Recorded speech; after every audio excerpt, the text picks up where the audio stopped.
내 능력이 부족해서 실패하는 게 아니라 나를 의심하는 마음이 내 뇌를 위축시켜서 자꾸만 주저앉게 만드는 악순환이 시작되는 거죠. 의심은 조용히 스며들어 나의 잠재력을 갉아먹는 그림자와 같습니다. 삶의 성장과 성공은 내면의 성장에서 시작됩니다. 안녕하세요, 비움작가입니다. 새해나 인생의 전환점이 오면 우리는 참 많은 다짐을 하곤 합니다. 올해는 진짜 대박 낼 거야.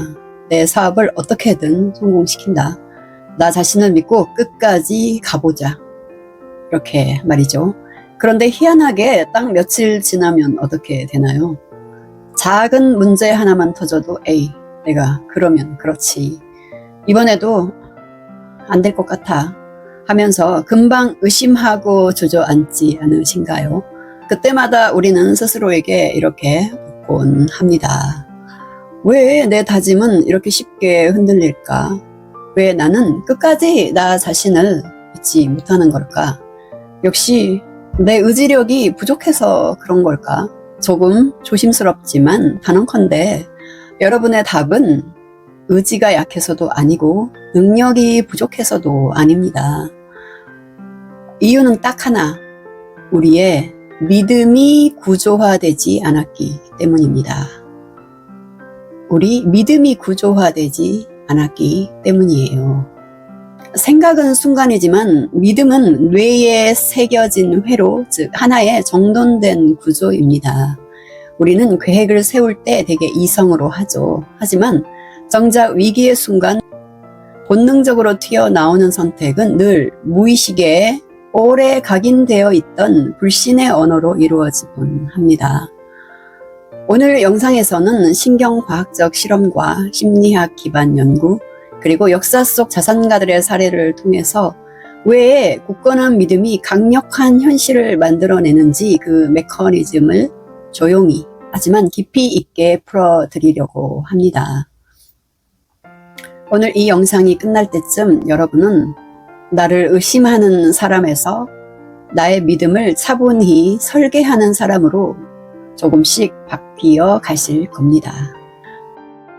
생각은 흐르지만 무의식의 믿음은 몸에 남습니다.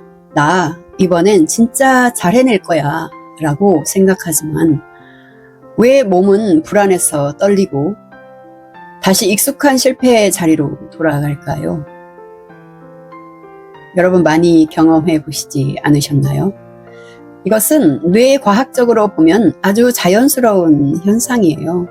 하버드 대학교 신경과학연구팀에 따르면 인간의 뇌는 새로운 긍정적 확신보다 과거에 검증된 부정적 경험을 훨씬 더 빠르고 강하게 소환한다고 합니다.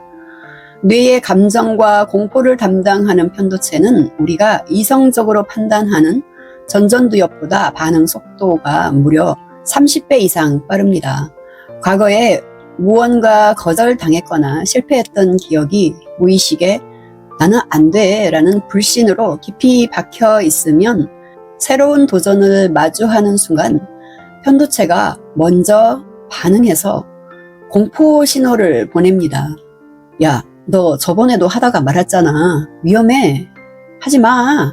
라고 뇌가 나를 가로막는 거죠. 이성적 전전두엽이 아니야, 이번엔 달라 라고 해석하기도 전에 이미 몸은 무기력해지고 포기하게 되는 겁니다. 우리의 생각은 늘 무의식적 믿음의 뒷자리에 앉아 있을 뿐입니다. 그렇다면 이 불신의 뿌리는 어디서 나왔을까요? 되게 아주 어릴 적 정서적 경험에서 비롯되곤 합니다.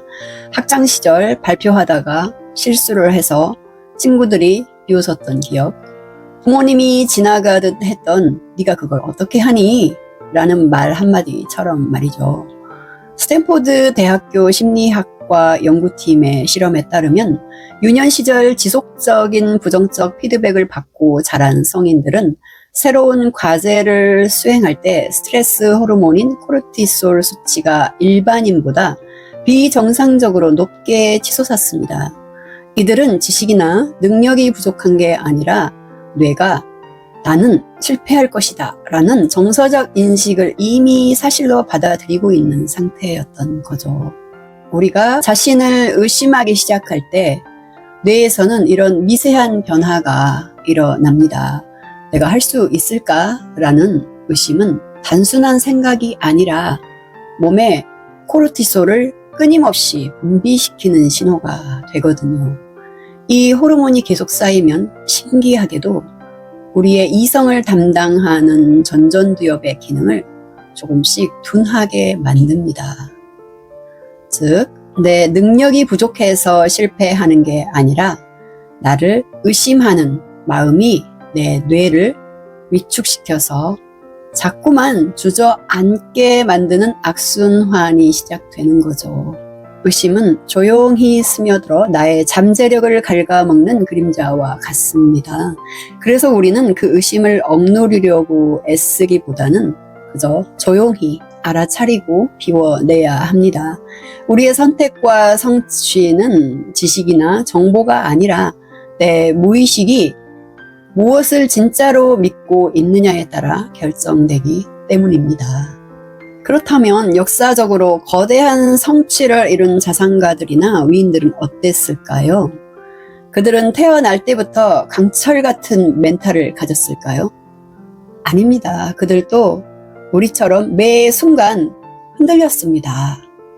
다만 그들은 의심이 찾아올 때 믿음을 지켜내는 자신만의 시스템을 가졌을 뿐입니다. 행동경제학의 거장들이 강조하는 핵심이 있습니다. 의심은 반드시 찾아온다. 그렇다면 의심에 휘둘리지 않도록 나만의 믿음 시스템을 미리 설계하라. 세계적인 투자자 워렌 버핏은 20대 시절 사람들 앞에서 말하는 것이 너무 두려워 대중 연설 과정을 수강했습니다. 그는 당시 자신을 향한 믿음을 시뮬레이션 하기 위해 매일 아침 거울을 보고 훈련했습니다. 주변 사람들이 그를 의아하게 바라볼 때도 그는 자신의 뇌에 나는 차분한 강연자다 라는 신호를 지속적으로 입력했습니다. 실제로 한 글로벌 매니지먼트 저널에 발표된 흥미로운 연구가 있습니다. 중요한 결정을 내리기 전 자신이 원하는 성공적인 결과와 그에 대한 단단한 확신을 글로 기록한 그룹은 시장의 변동성이나 주변의 비판에 흔들릴 확률이 그렇지 않은 그룹보다 34%나 감소했습니다. 그리고 목표를 끝까지 유지하는 기간은 3.5배나 길어졌습니다. 여기서 한 가지 짚고 넘어가고 싶은 부분이 있어요. 제가 말씀드리는 굳건한 믿음은 무조건 다 잘 될 거야 라는 식의 근거가 없는 낙관이나 맹신이 아닙니다. 심리학에서 말하는 진정한 성장의 마인드셋은 내 삶에 아무런 문제가 생기지 않을 거라고 믿는 게 아닙니다. 어떤 비바람이 불어오고 어떤 문제가 나를 찾아와도 나는 결국 이 문제를 유연하게 해결해 나갈 수 있는 사람이다 라는 나 자신의 잠재력을 믿어주는 겁니다. 성공하는 사람들은 이처럼 믿음을 감정의 일시적인 영역에 두지 않고 차분히 구조화합니다. 이들이 공통적으로 실천하는 믿음 설계 전략을 몇 가지 소개해 드릴게요. 첫째, 믿음을 언어화한다. 막연히 잘 되겠지가 아니라 나는 현재 이 문제를 해결할 능력이 있고 그 과정 속에 있다라고 나의 태도를 명확한 문장으로 정의합니다. 저 같은 경우는 항상 일상에서도 이렇게 혼잣말을 하곤 합니다. 나는 문제보다 큰 사람이다 라고요. 이렇게 자주 말하면 저의 무의식이 그 말을 신뢰하게 되거든요. 삶에 닥치는 파도를 막을 수는 없지만 내가 파도보다 더 큰 바다가 되면 그 파도는 그저 잔물결처럼 흘러가니까요. 실제로 저는 늘 그렇게 문제를 뛰어넘어 왔습니다. 두 번째, 의심의 트리거를 기록한다. 언제 내 믿음이 흔들리는지 그 패턴을 분석해야 합니다. 사람마다 자신감이 떨어지고 믿음이 흔들리는 상황들이 다릅니다. 매번 잘하다가도 특정한 상황이 생기면 늘상 거기서 뒤로 물러가는 경우가 있어요. 잘 생각해 보시면 분명히 여러분도 있을 거예요. 예를 들면 SNS에서 잘 나가는 타인을 보았을 때, 잔고가 조금 줄어들었을 때, 혹은 누군가에게 거절당할지 모르는 요청을 해야 할 때처럼 말이죠. 이러한 나의 패턴을 가만히 인식하는 순간 뇌는 다시 이성적인 통제권을 되찾기 시작합니다. 세 번째는 최악의 상황을 시뮬레이션하고 믿음을 리허설한다. 저는 이것을 굉장히 중요하게 생각을 하거든요. 위기가 왔을 때 내가 어떻게 흔들리지 않고 중심을 잡을지 뇌 속에서 미리 예행 연습을 해두는 겁니다. 이것은 굉장히 효과가 좋아요. 저도 불안하고 두려운 일을 마주하게 되면 그 전에 미리 최악의 상황을 시뮬레이션 해봅니다. 진짜 최악의 상황이 오면 나는 어떻게 행동을 할까 하며 미리 생각을 정리해 두는 거죠. 그러면 신기하게도 막상 그런 상황이 닥쳤을 때는 훨씬 여유롭습니다. 그리고 사실상 그런 최악의 상황까지 가지 않는 경우가 대부분이죠. 이 세 가지의 믿음 설계 전략을 삶 속에서 반드시 실천해 보시기 바라겠습니다. 반복되는 의심은 결국 여러분의 한계를 조용히 결정짓습니다. 우리는 어느 날 갑자기 무너지지 않습니다. 매일 쌓이는 아주 작은 의심들, 내가 과연 할 수 있을까 하는 무의식의 낙서들이 모여서 우리의 정체성이 됩니다. 하지만 이 회로는 바꿀 수 있어요. 복리처럼 천천히 그러나 확실하게 말이죠. 지금 당장 여러분의 무의식을 단단한 믿음의 구조로 리셋할 수 있는 3단계 믿음 복리 시스템을 소개해 드릴게요. 아주 만만한 크기부터 시작하는 겁니다. 먼저 1단계는 아침 10초 기분 점수와 확신 확립입니다. 눈을 뜨자마자 내 에너지 점수를 1점에서 10점 사이로 매겨보세요. 그리고 거울을 보며 단 한 문장만 소리내어 말합니다. 오늘도 나는 내가 원하는 방향으로 조금씩 성장한다. 이 사소한 행위가 잠에서 깨어난 전전두엽을 활성화하고 하루의 자율신경계 균형을 잡는다는 연구 결과가 있습니다. 저는 이렇게 하거든요. 나는 오늘 1% 성장한다. 이것을 아침에 기록하기도 하고 다짐도 하면서 생각하면 종일 이 1% 성장이라는 것이 저의 머릿속을 주관을 합니다. 그래서 어떻게 하면 이것에 대해서, 이 문제에 대해서, 이 일에 대해서 1% 성장할까를 종일 생각하게 되거든요. 그러면 정말 작은 거 하나라도 반드시 발전이 있는 것을 저는 삶에서 많이 체험을 합니다. 2단계는요, 인지 재구성 루틴인데요. 이것은 낮에 하면 좋습니다. 살아가다 보면 나 또 실패했어 라는 생각이 툭 튀어오를 때가 있죠. 그때 문장을 즉시 바꾸어 보는 겁니다. 실패한 게 아니라 내 믿음 시스템을 다듬어가는 과정이다. 이렇게 말이죠. 억누르는 게 아니라 다르게 바라보는 연습을 하는 거예요. 이 루틴을 반복하면 스트레스 회복 탄력성이 눈에 띄게 좋아집니다. 마지막으로 3단계인데요. 3일간의 환경 차단 실험을 하는 겁니다.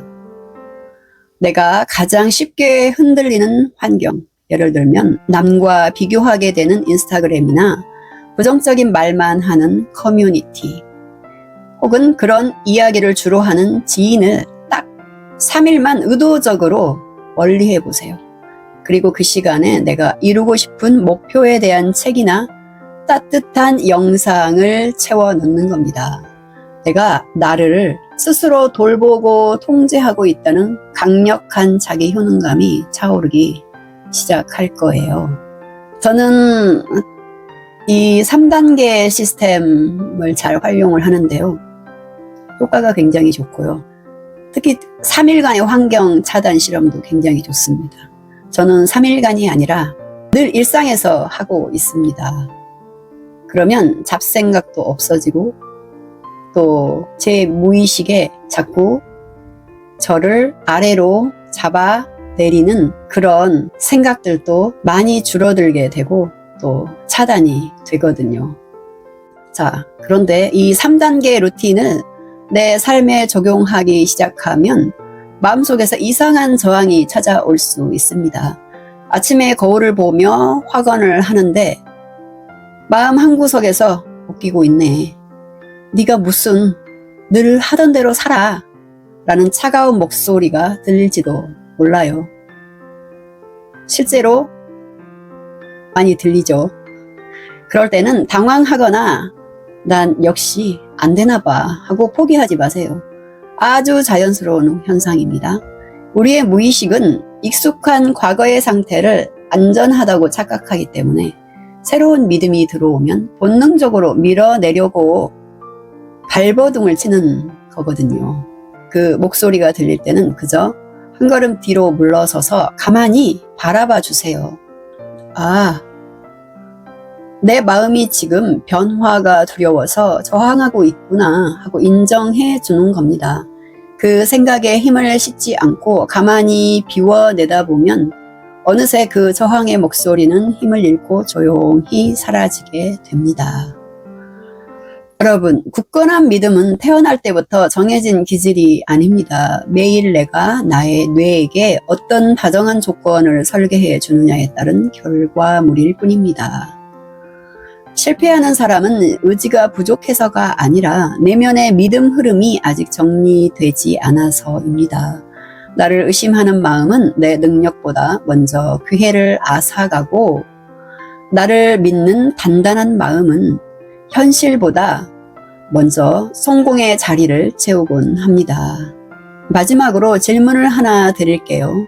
여러분은 지금 여러분의 삶을 의심으로 운영하고 계신가요? 아니면 굳건한 믿음으로 설계하고 계신가요? 이 질문에 정직해지는 순간 비로소 여러분은 환경에 끌려다니는 사람이 아니라 믿음의 힘으로 삶을 창조하는 사람이 될 것입니다. 오늘부터 아주 작게 여러분의 내면에 단단한 믿음의 씨앗을 뿌려보세요. 새롭게 달라질 여러분의 내일을 진심으로 응원합니다. 결국 삶은 내면의 성장으로 완성됩니다. 비움 작가였습니다. 감사합니다.